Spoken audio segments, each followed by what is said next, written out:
अगर सत्य के मार्ग में चलना है तो कदम रखते ही दो परिस्थितियां आती हैं, प्रायः सत्संग में वर्णन किया जाता है। या तो इतनी अनुकूलता माया फेंक देगी कि आपका मार्ग रुक जाए, या प्रतिकूलता फेंक देगी।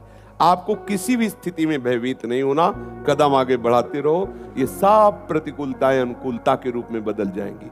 परमार्थ के पथिक का हर सूल फूल बन जाता है। हमारा निश्चय दृढ़ हो, हमारी भावना दृढ़ हो, उसमें हिलना नहीं।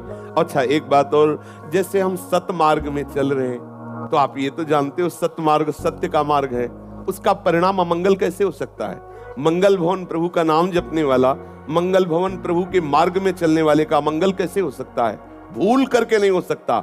अगर अमंगल हो रहा है तो जो अमंगल हमारा जमा था उसको कुछ कम करके नष्ट किया जा रहा है। एक बार हमने सुनाया था कि एक बाल्यावस्था से भजन परायण थे ब्रह्म ऋषि, तो वो यौवन अवस्था को प्राप्त हो गए थे, शालिग्राम साथ रखते और विरक्त होकर भजन करते। एक दिन वो गंगा किनारे शालिग्राम सेवा के लिए स्नान किया और बैठे ही थे कि 90 लोग आकर के भाला लिए, लाठी लिए, मारो मारो मारो।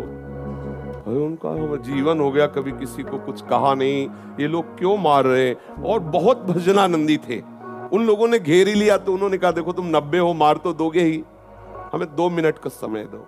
उन्होंने आर्त भाव से प्रभु को पुकारा, ध्यान करते हुए कि प्रभु ऐसा क्या अपराध। तब प्रभु ने ध्यान में ही बताया कि मेरे भजन का प्रभाव तुम्हें 90 बार जन्म लेना होता और एक एक करके तुम्हारी 90 बार हिंसा करता। मेरे भजन का प्रभाव कि 90 एक साथ मारेंगे, तुम मुक्त हो जाओगे। चुपचाप मेरा ध्यान करते हुए शरीर को छोड़ दो, जिससे तुम भगवत प्राप्त। तो भगवान की शरण में आने पर, भजन करने पर हमारा बहुत बड़ा अपराध छोटे में कट जाता है। तो जैसे परमार्थ में शुरू हुए तो आपके अंदर एकदम प्रतिकूलता आनी शुरू हुई, बाहर से प्रतिकूलता आनी शुरू हुई, तो घबराने की जरूरत नहीं, सफाई शुरू हो गई।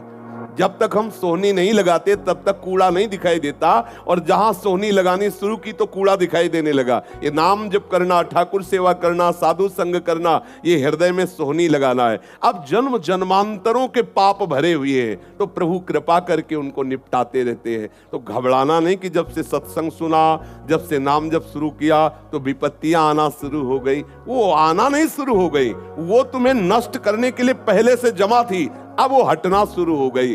तो घर के अंदर कोई आवे तो दिखाई देता है और जावे तो दिखाई देता है। तो ऐसे ही ये गेट है अंतःकरण, अनंत जन्मों के जो शुभ अशुभ कर्म, जिनके लिए भगवान कहते अवश्य में भोक्तव्यम कृतम कर्म शुभाशुभम, वो शुभ अशुभ कर्म हमें नष्ट करते, लेकिन भगवत शरणागति भजन के प्रभाव से धीरे धीरे नष्ट हो रहे। समझ रहे ना? घबराना नहीं कि हम भजन मार्ग में चलने लगे तो हमें विपत्तियां घेर ली, ऐसा नहीं हो सकता। जो प्रभु का सुमिरन करते हैं, बोले भाव कुभाव अनख आलसहु, नाम जपत मंगल दिशि दशहु। लाभस्ते साम जयस्ते साम, उसी का लाभ है, उसी की जय है जो भगवान नाम जप करता है। कौन ऐसा है भगवान नाम जापक को परास्त कर सके? इसलिए मुझे लगता है कि इस मन की चाल पर, इस माया की चाल पर आप हार मत जाना। अगर हार गए तो परमार्थ से भ्रष्ट कर देगी, हाथ नहीं लगेगा कुछ। समझ रहे?